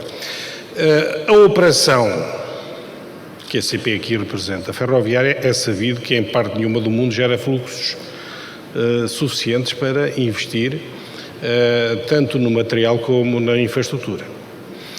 São responsabilidades normalmente públicas e que em Portugal, dada, enfim, a situação financeira do país, são naturalmente veiculadas pela mobilização dos fundos comunitários, e é isso que está previsto justamente no PETI+. Mas há um tipo de investimento que está ao alcance da operação, que é, de facto, o investimento complementar absolutamente essencial para tirar partido da igualização das condições de concorrência com os outros modos que advirá justamente desse retorno ao investimento nas infraestruturas e no material. Porque para tirar partido desses investimentos é preciso que a operação desempenhe cabalmente o seu papel na concorrência intermodal. A repartição intermodal na mobilidade é feita partindo do princípio que há essas condições de mercado perfeito, igualização de condições de concorrência, é feita pelo mercado, é feita pela escolha do passageiro. Portanto, o investimento nas tecnologias de informação, no que diz respeito à informação ao público e na bilhética, é neste momento a grande preocupação dos operadores em toda a Europa. Nas reuniões a que tenho participado, é neste momento o grande vetor de discussão. O recurso às tecnologias de informação e comunicação para acompanharmos, de certa forma, os outros dois grandes modos com quem os comboios concorrem em toda a Europa. Nessas reuniões, aliás, Portugal é um pouco mais observador, porque o que vemos é que eles estão realmente há vários anos à nossa frente. Os grandes operadores europeus estão neste momento muito preocupados com as viagens aéreas de curta dimensão, porque é um concorrente direto do comboio. Era isso que lhe ia perguntar, como é que, portanto, com esta discussão que está a decorrer Sim. e com algumas coisas que ainda demoram, nomeadamente a vinda dos fundos europeus, como é que a CP pode já hoje concorrer com uma Ryanair que faz Lisboa-Porto mais barato que a CP? Como sabe, é notícia, essa concorrência. Nós não estamos a concorrer diretamente com a TAP, podemos tranquilizar aqui o presidente da TAP. Aliás, já tivemos uma vez uma conversa com isso. Eu disse um dia à CP há de arruinar completamente, há de fechar os aviões da TAP Lisboa-Porto, e ele diz: faz favor, não demore muito. Foi o que ele respondeu mais ou menos. Mas, de facto, neste momento quem está assumidamente na concorrência com a CP é esse operador que agora mencionou, não é, de low cost, que chega inclusivamente a estar continuamente nas estações a distribuir os seus flyers, dizendo: vou na Ryanair mais barato que o comboio, portanto, como grande proeza. Como vê, portanto, já não é tanto a queixa sobre os preços. Neste momento é a queixa dos concorrentes sobre os preços que a CP está a praticar. Mas nós não temos, neste momento, grande receio dessa concorrência, apesar disso ser realmente um grande vetor de concorrência neste momento em toda a Europa, porque não temos material circulante sequer para satisfazer a procura que temos. Portanto, nós temos, de facto, esses constrangimentos neste momento, após um ano de crescimento contínuo em passageiros e em proveitos.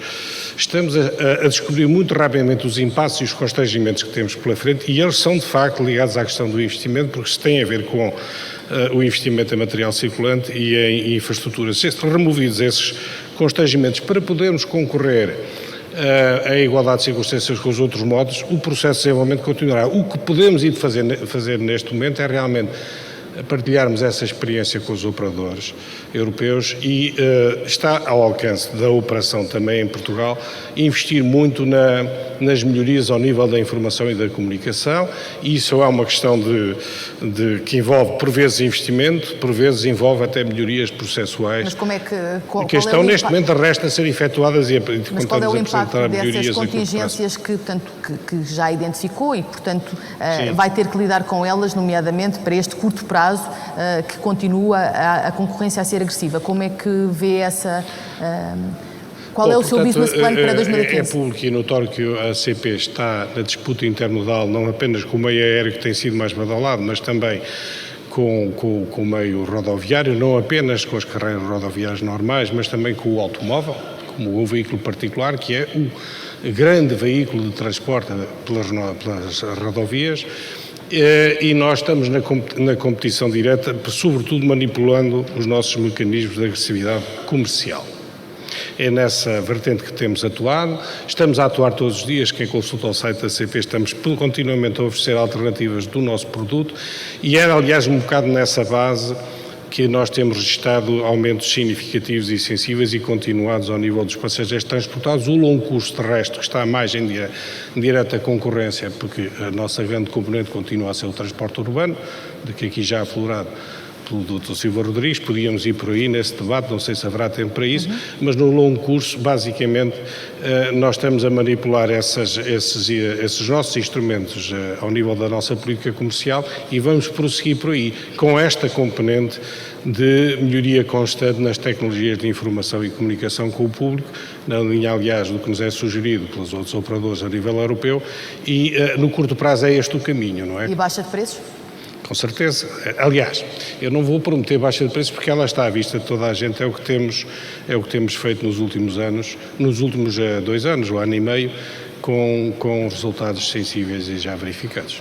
Dr. Vasco de Melo, a Brisa tem sido sempre a empresa que quando o Governo quer apresentar inovação tecnológica, coloca sempre na linha da frente, até porque tem a Via Verde e, portanto, a Via Verde é mesmo a Via Verde para os posicionar. É uma empresa diferente, portanto, destas contingências, tem outras contingências, provavelmente, que me vai identificar. Como é que é ser uma empresa com sede em Portugal, com esta conjuntura económica e a olhar para o futuro e para a expansão? Muito bem. Também queria agradecer à PDC o convite para estar aqui presente e também cumprimentar todos os meus colegas aqui presentes no painel. A Brisa há muito tempo que é a empresa privada que gera a maior rede de infraestrutura rodoviária do país.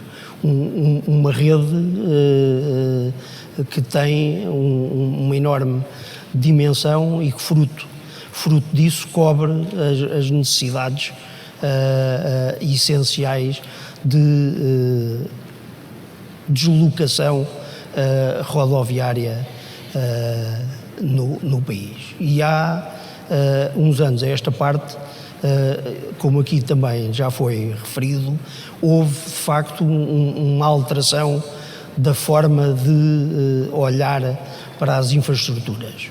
E as infraestruturas que eram o centro do negócio passou-se da era da infraestrutura para a era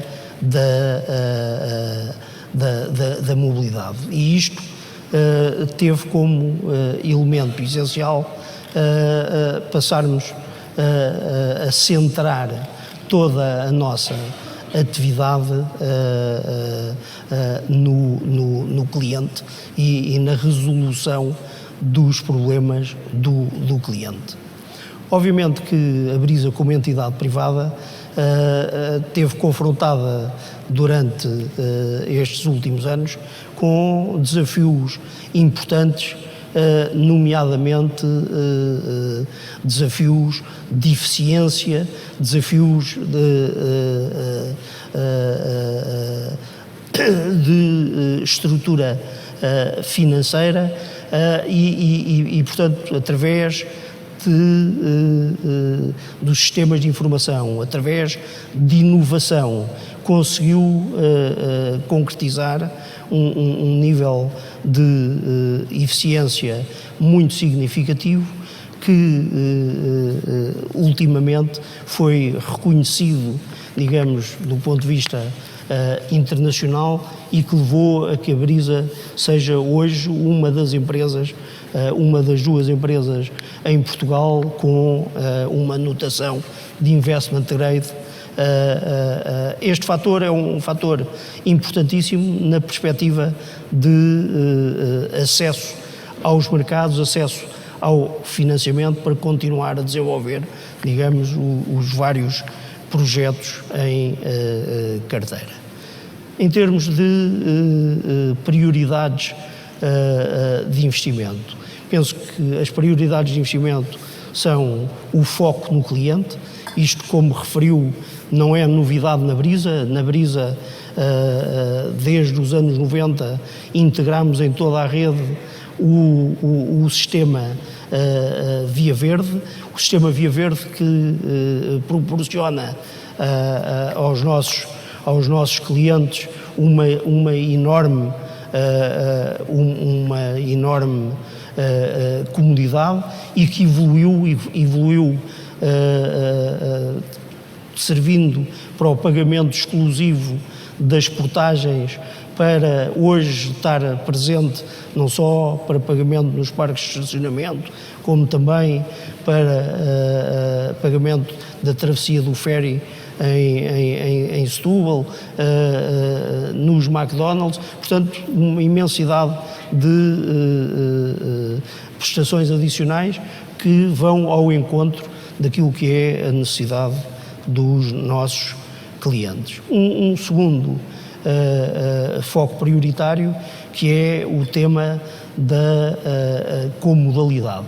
E penso que também aqui foi referido, hoje não é tão importante definir qual é o meio de transporte que é mais útil em geral, mas sim para um determinado percurso, para uma determinada situação, ver como é que se pode compatibilizar, como é que se pode colaborar, e este aspecto de colaboração também é um aspecto muito importante para prestar o melhor serviço ao cliente. E pode ser a autoestrada até à entrada da cidade, pode ser, e portanto através do veículo privado, pode ser um transporte público no aproximar da sociedade, e pode ser uma bicicleta ou outra forma menos habitual para chegar, digamos, ao último acesso ao escritório ou à habitação. Para tudo isto é fundamental o tema dos sistemas e, portanto, a integração dos sistemas é também um elemento fundamental na prioridade de investimentos que se tem que concretizar. Esta visão integrada entre os transportes, ou a falta dela, é uma questão de falta de investimento ou falta de visão? Desculpe que não... Se esta, portanto, falta de integração, ou esta melhor integração entre os transportes é uma questão de investimento ou de contingência do investimento, ou é falta de visão? Não, eu penso que é uma alteração de necessidade das pessoas, da forma como as pessoas encaram a sua mobilidade, e penso que um conjunto alargado de empresas, nomeadamente a Brisa, está a percorrer esse caminho e está a investir naquilo que é necessário para poder ter as respostas necessárias. Mas as empresas falam entre si, Dr. Manuel Queiroz, há realmente união de vontades entre as diferentes empresas com diferentes panoramas para haver esta visão integrada ou não? Vamos lá ver. Uma coisa é a concorrência em mercado aberto e deixando o mercado definir um pouco a repartição intermodal, aquilo que eu próprio dizia há pouco, não é? No esquema geral da mobilidade. Outra coisa é substituir as escolhas individuais por um planeamento virado para a complementaridade entre os diversos modos de transporte, que é um pouco a linha, não portanto em termos de planeamento, mas é de colaboração entre empresas. Atenção, os transportes são intermodais ou quase que obrigatoriamente, por exemplo, em meio urbano. Não é possível conceber a modalidade em meio urbano com todos a concorrer com todos em todas as deslocações e a todas as etapas da deslocação. Já não é assim quando estamos a falar do longo curso, como lhe disse há pouco. Neste momento a tendência europeia é toda ela de favorecer a concorrência intermodal, porque é assim que se encontram os maiores níveis de eficiência e de competitividade global do país, e beneficiando nomeadamente as famílias, as empresas e, portanto, também a economia com o contributo dos transportes. A colaboração, e portanto não podemos dizer que a longo curso vai ser a estrada e depois entra-se no comboio para ir a Cascais. Não é assim, quer dizer, de facto, as escolhas, além do mais, numa sociedade democrática e aberta, não é possível substituir por nada a escolha do indivíduo e, portanto, temos que nos situar sempre neste plano. Mas podemos realmente colaborar entre empresas para aumentarmos a eficiência global, aumentando a eficiência de cada um e diminuindo algumas ineficiências por deficiência nas ligações, na facilidade com que se fazem as conexões, os enlaces, etc. E até na própria organização da venda, como se faz, por exemplo, com o sistema que está em vigor em Lisboa, não é? Da venda. Mas não é por uma questão tecnológica ou falta dela que essa integração não existe? Não, a tecnologia tem muito a fornecer. Neste momento estamos ativos, participantes nos transportes urbanos, tanto em Lisboa como no Porto, que são dois sistemas diferentes, como sabemos, não é? E aí a tecnologia e a colaboração entre as empresas e os diversos modos e os diversos operadores no desenvolvimento tecnológico das soluções colocadas à escolha dos passageiros tem sido intensa e, portanto, há efetivamente um caminho a percorrer através do investimento em tecnologia, não é? Dr. Silva Rodrigues, isto aqui entre os públicos e os privados é difícil chegar a um entendimento para esta intermodalidade mais eficaz? Não acho nada, de todo. E acho que essa não é a questão de maneira nenhuma. As empresas falam entre si, como sempre falaram, públicas e privadas, independentemente do seu estatuto de acionista. Portanto, isso não tem qualquer relevância nesta discussão que estamos aqui a ter. Agora, mas inibe decisões? Como? Inibe decisões? Não, quer dizer, não inibe decisões, na medida em que o que tem acontecido é que cada empresa, e do meu ponto de vista, acabou de me dizer uma coisa importante, que é, não é igual tratarmos de transporte urbano ou tratarmos de transporte de longas distâncias, são coisas diferentes, mas o que tem acontecido é que cada empresa, mal, do meu ponto de vista, tem seguido o seu próprio caminho. Mal no sentido de que não tem havido a integração, não tem havido a visão integrada, porque a visão integrada resultaria indiscutivelmente não só maior eficiência, como maior eficácia para cada uma das empresas e para o sistema em geral. E, portanto, o que nos tem faltado é essa capacidade para fazer a gestão do sistema, ter uma abordagem sistémica e depois para gerir integradamente o sistema. Eu dou-lhe um exemplo. Nós, quando eu entrei nos transportes há mais de 30 anos, já se discutia, há mais de 30 anos, que precisávamos de fazer autoridades metropolitanas para termos visões integradas, sobretudo nas áreas metropolitanas. Bem, nós, porque os outros já tinham, vários dos outros já tinham. E, nós demorámos 20 anos a fazer aquilo que os outros fizeram 20 anos mais cedo. Bem, então nem sequer valia a pena inventarmos muito, estava feito. Era ver o que estava feito e adaptar à nossa realidade. Depois demorámos 20 anos e fizemos mal. Ponto final, parágrafo. Porque, obviamente, criámos as autoridades metropolitanas de transportes há 5 ou 6 anos atrás e estão exatamente tão inoperantes hoje como estavam há 5 ou 6 anos atrás, ou até antes de existirem. Agora até é pior, porque já existem e fazem nada. Eu peço desculpa estar a dizer isto, mas de facto é a minha convicção. E fazem nada não é porque não haja gente capaz de fazer, é porque de facto não existe a percepção da importância tem para a própria mobilidade e para a sustentabilidade, para o encontro de novas soluções de mobilidade, para a percepção que já aqui estabelecemos de que não podemos continuar, porque isso representa um enorme desperdício de recursos, porque obviamente ficamos muito aquém naquilo que podem ser os níveis de eficiência e de eficácia de todo o sistema. Isso tem um preço para o país, e esse preço significa perda de competitividade, perda de qualidade. Degradação da sua própria economia, que obviamente não funciona como poderia funcionar.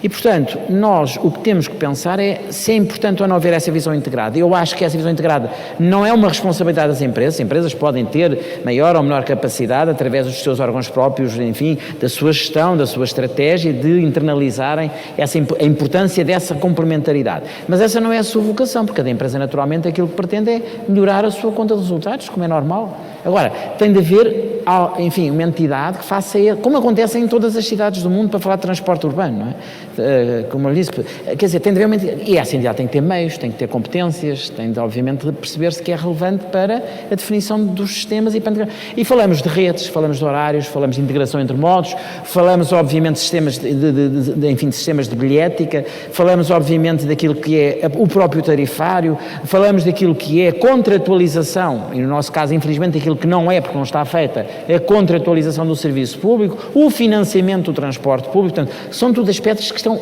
tratadíssimos. Não vale a pena gastarmos tempo a inventar aquilo que foi há muito tempo inventado, com sucesso pela maioria das outras cidades. Portanto, só temos é que olhar e, efetivamente, ter vontade e querer fazer exatamente aquilo que é fundamental para que isso possa acontecer. Portanto, não é um problema que, enfim, como perceberá, de falta de capacidade das empresas falarem, e também não é um problema de falta de tecnologia, porque as empresas todas têm os meios tecnológicos necessários para, enfim, com os ajustamentos que sempre serão necessários. Eu dou-lhe um exemplo.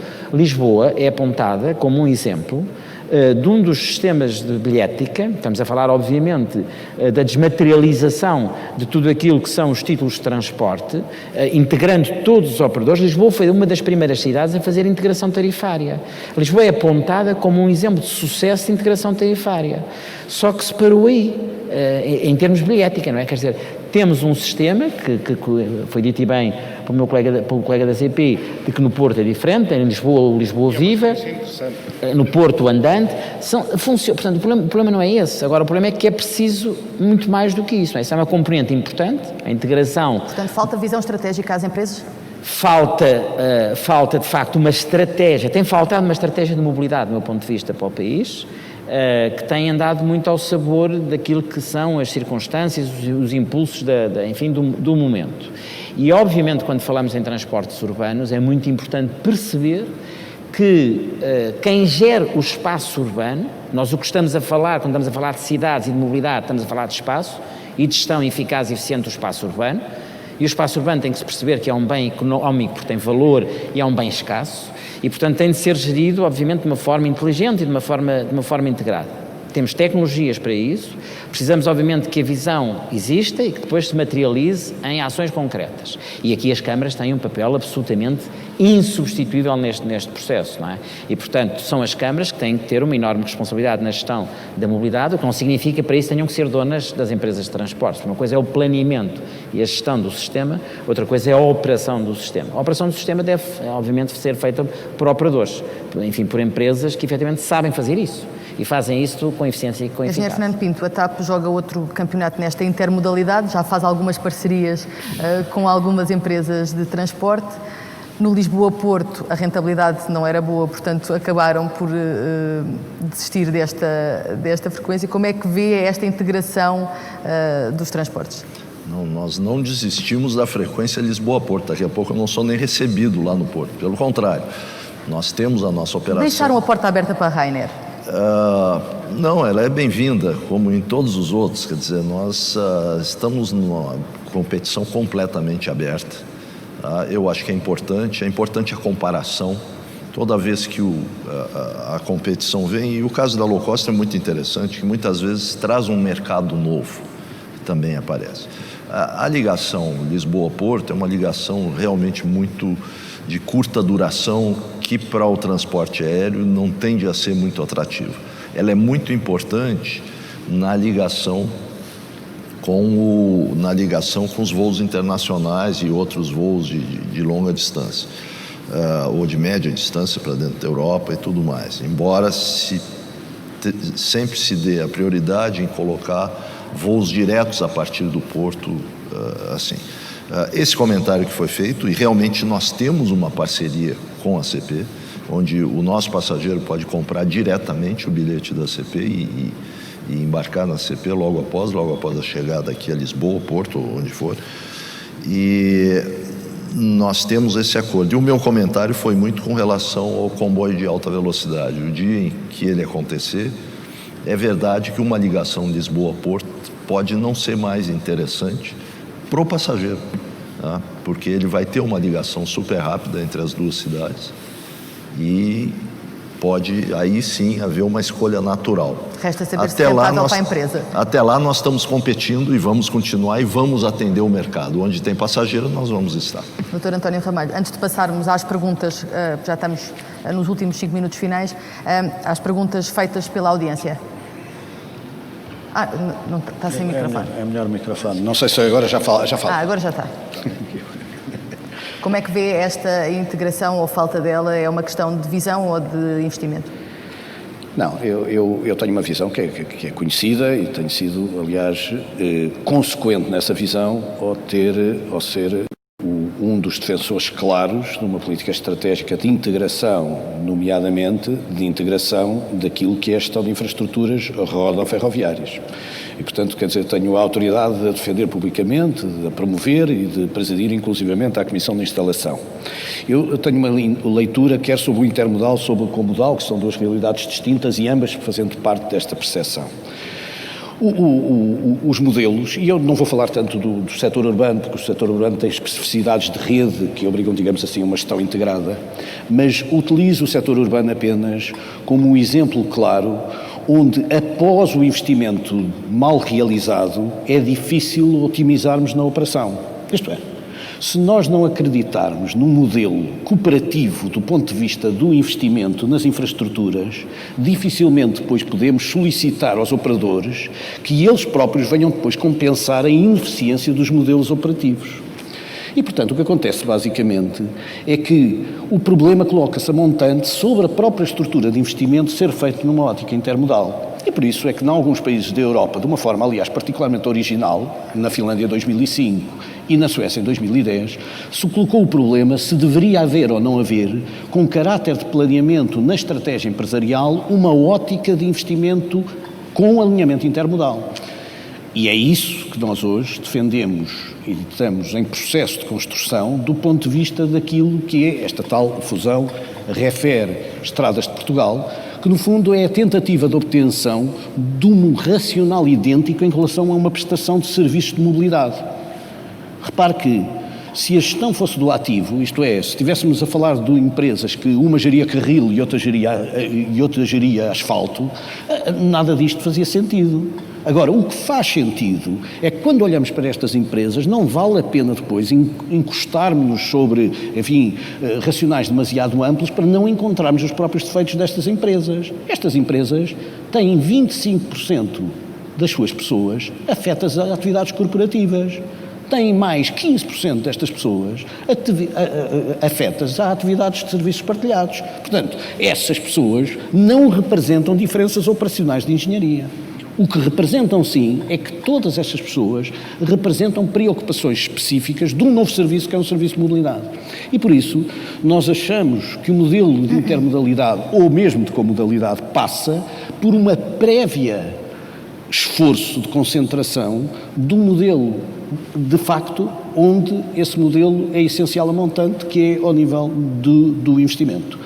Isto também representa, porque nós temos ainda uma ideia de que este investimento de infraestruturas é destinado também ele a clientes intermediados ou pelo veículo ou pelo material circulante, no caso dos múltiplos operadores e no caso do grande operador, que no caso da ferrovia é o operador ainda incumbente, que significam naturalmente assegurar uma prestação de serviços o mais próxima possível do nível de informação disponível por parte das pessoas. Nós estivemos aqui a falar no Lisboa-Porto, baseados na Ryanair e baseados no Alfa. Sabe qual é a cota de mercado que tem a autoestrada e que tem a estrada nacional? Tem uma cota de mercado de 91%. Portanto, quer dizer, quase que nos esquecemos que do ponto de vista daquilo que é a estrutura, por exemplo, de utilidade dos serviços, e eu estou a falar, está ali o Vasco, mesmo quer com dizer uma portagem de quase de 22 euros, não é? Mesmo com uma portagem de 22 euros, mesmo com os benefícios da Via Verde, mesmo com todas essas referências que estão inevitáveis ao sistema, a verdade é que esta opção continua a ser a opção preferida pelos portugueses em face destas circunstâncias. Agora, passar aqui um bocadinho a bola para o lado de lá, temos aqui uma pergunta para o Presidente da CP. Qual é a atual cota da mobilidade e se ainda considera que a ferrovia concorre diretamente com a rodovia? Uma boa... É um pouco na linha do que eu estava a falar há pouco. Nós não chegamos aos 4% de share ferroviário na mobilidade. E isto é, quando a mobilidade europeia está na média dos 6%, nós não... Enfim, temos que sonhar a ir além disso, porque temos que ser como a Alemanha, que está acima dos 10%, ou a Suíça, ou a Bélgica além disso.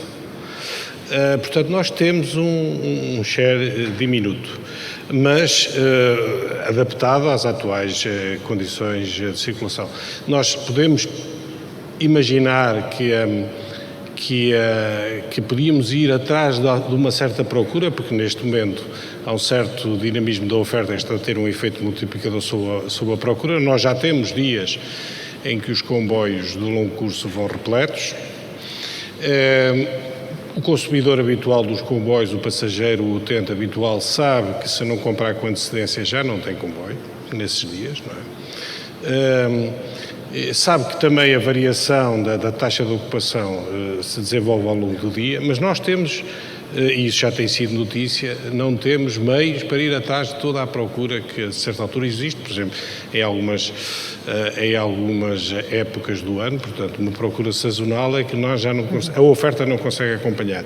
Mas o share ferroviário tem condições para aumentar. Agora perguntar-me a segunda parte da pergunta, mas há uma competição entre a ferrovia e a rodovia? Eu diria que há uma competição obrigatória entre os operadores rodoviários e os operadores ferroviários. E nos rodoviários pomos o transporte individual também, neste momento, centra-se. Eu, aliás, nas respostas que há bocado me pediu, de curto prazo, por exemplo, o car sharing, que é uma coisa que tem meses na percepção popular, se é que muitos médias se aperceberam deste fenómeno, não é? Que é um fenómeno que se estendeu nos últimos 12 meses ao nível da Europa e também em Portugal de forma explosiva, está a ter uma resposta por parte da operação ferroviária, que imediata, aliás, verificámos isto nas reuniões internacionais, fomos os primeiros a responder, com uma figura que já agora propagandeio, porque também servem os congressos para isso, que é o train sharing. Os grupos que se organizam para ir num carro, e isso hoje em dia faz-se através da internet, não estou a fazer propaganda, toda a gente sabe disso, e aliás já há, digamos, semi-operadores, porque nada disto está devidamente regulado, que vêm do estrangeiro a operar no mercado da boleia, digamos assim, para falar português, não é? Portanto, eles estão aí, nós já estamos também a competir com nós, o operador completamente regulado e regulamentado, estamos a competir com esse tipo de concorrência através do train sharing. Podem ir às bilheteiras e dizer, temos aqui um grupo de 3 ou 4 pessoas, queremos um desconto para competir com o carro. Muito e bem. Já temos esse já desconto estamos fixado. aqui presos entre nós e o almoço. Uma única palavra para definir como é que será o futuro. Dr. Vaz de Melo, como é que será o futuro dos transportes? Eu penso que o futuro do transporte vai ser cada vez mais a pessoa com acesso à informação a escolher a melhor alternativa no momento determinado. E hoje pode ser uma determinada decisão e amanhã outra. Hoje pode ser a autoestrada, amanhã pode ser o comboio, dependendo das circunstâncias em que está a tomar a decisão. Dr. Manuel Carol, rápido. Eu queria, enfim, fixar isto. A grande questão, de facto, da operação da concorrência intermodal é a mola do desenvolvimento do setor dos transportes, para mim. É, de certo, também o instrumento para chegar às pessoas em termos de melhorias efetivas nas condições do seu transporte. O preço, em primeiro lugar, não podemos ignorá-lo. São eles que estão, neste momento, a beneficiar, por exemplo, da tal competição entre a Ryanair e a CP. O transporte de Lisboa-Porto está a ficar mais barato e isso beneficia as pessoas. E a consequência disto, em termos da grande questão que aqui ficou por discutir, que realmente, mas enfim, vemos, o Dr. António Ramalho tem sido um grande expositor nas últimas semanas das perspectivas que se abrem e acho que agora está na altura de abrir também o debate a partir das explanações dele e aqui podia ser uma ocasião para dar o pontapé de saída a esse debate. É a grande questão de se a concorrência também se deve estabelecer ao nível da infraestrutura. Eu diria apenas de uma forma imediata, de uma forma indireta. À infraestrutura cabe, e isto é muito importante para uma empresa que vai fazer a gestão conjunta, cabe assegurar o mais possível as condições de concorrência igual para os diferentes modos, para que eles possam, através da concorrência, produzir um bom resultado em termos de repartição intermodal. Dr. Silva Rodrigues, para terminar.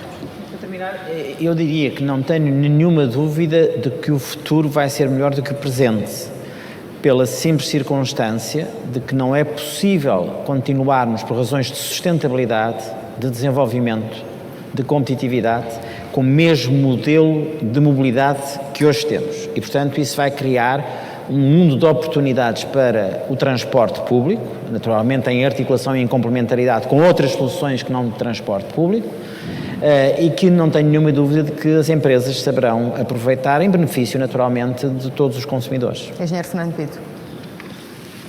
Transporte aéreo, nós podemos ver duas tendências principais. Uma delas, já vemos, isso vai acontecer cada vez mais, é a massificação. O transporte aéreo quase como uma commodity e acontecendo em todas as partes do mundo, de todas as formas e tal. A outra é uma maior aproximação das empresas diretamente com o cliente, com o usuário, com o passageiro. Das várias formas que hoje as tecnologias de informação nos permitem, ou seja, o fato de nós vendermos diretamente num site, às vezes, torna aquilo impessoal. Mas é algo que hoje 17% é vendido por ali. Mas o outro lado, o contato que nós temos tido através das redes sociais com clientes, aproximou o cliente mais da empresa. Hoje nós temos quase 1 milhão de seguidores no Facebook, no Twitter ou coisas desse tipo. E o futuro é cada vez trazer o cliente mais para próximo, mais para perto da empresa, através dessas redes, dessas facilidades e através de uma comunicação direta. Agora mesmo lançamos uma forma de contato onde nós avisamos que o voo pode estar atrasado, outro mudou de portão ou alguma coisa, enfim, algum tipo de irregularidade. Uma informação empresa-cliente. Ou seja, ser isso cada vez mais individual. Esse é o caminho que está seguindo, porque a verdade é que os clientes estão sentindo falta disso. Só a massificação não resolve o problema. O outro lado, o carinho, o acompanhamento, ele se sentir um indivíduo, é extremamente importante. Doutor António. Bom, eu, do ponto de vista global, eu acho que as grandes três tendências, já o tentei explicar aqui e pedir a ajuda de tudo o que é a APDC e tudo o que é esta área para o desenvolvimento deste processo, tanto mais que este processo em Portugal tem que ser piloto, e teremos que ser um país piloto, porque aquilo que temos de qualidade da infraestrutura obriga a uma qualidade na operação. Eu julgo que as três tendências são claras: sensorização na captura da informação, gestão inteligente dessa informação, quer do ponto de vista interno, quer do ponto de vista externo, e profunda democratização do acesso, coisa que não falámos muito, sobretudo na relação entre a infraestrutura e o veículo, do veículo para o veículo e da infraestrutura para o cliente, o que permitirá eventualmente que não voltem a surgir indústrias, como por exemplo a indústria de georreferenciação GPS, que foram feitas com a completa distanciamento do próprio gestor da infraestrutura, como é conhecido. Só gostava de dizer uma nota, num pequeno desafio aqui que foi feito, se também devíamos trazer a concorrência para a infraestrutura e não a cooperação, como eu defendi, é muito simples. Não há concorrência quando ela é feita à custa do contribuinte. Muito bem. Obrigada a todos por terem resistido aqui antes do almoço. Um bom congresso e bom almoço. Obrigada.